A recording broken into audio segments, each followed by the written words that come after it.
Syederlun di Pedada Biren sejak Agustus 2022 lalu dibangun satu jembatan rangka baja atau jembatan kembar bersisian dengan jembatan rangka baja sebelumnya.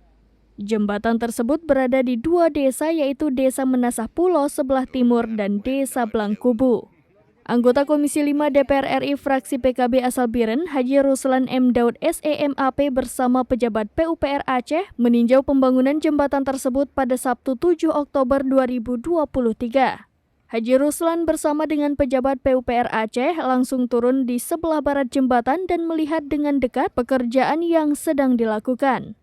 Tumpukan girder untuk dipasang pada jembatan berada di lokasi, ada sejumlah alat berat juga standby, serta beberapa pekerja juga berada di lokasi. Pada bagian utara jembatan merupakan pangkalan pendaratan ikan atau PPI Pedada. Ruslan yang didampingi sejumlah pejabat PUPR, pengawas maupun konsultan mendengar berbagai penjelasan menyangkut kemajuan pekerjaan.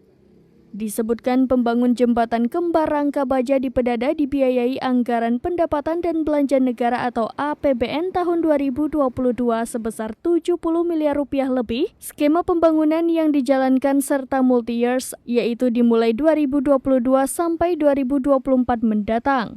Jembatan kembar tersebut menjadi sarana utama dan jembatan sebelumnya atau jembatan sekarang tetap dipertahankan.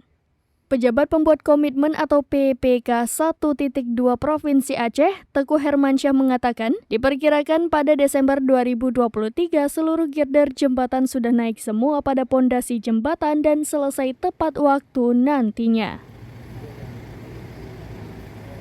Ini 70 miliar lebih. 70 miliar lebih. Tapi skema yang dijalankan ini adalah skema multi-years. Multi-years ya. Jadi 2022, 2023, 2024 akan berakhir. Berarti akan dinikmati oleh masyarakat ini tahun berapa? Otomatis. 2024. Nah, jadi sebegini Pak. Dari Biren, Yusmandin Idris, serambinews.com. Download Tribun X sekarang.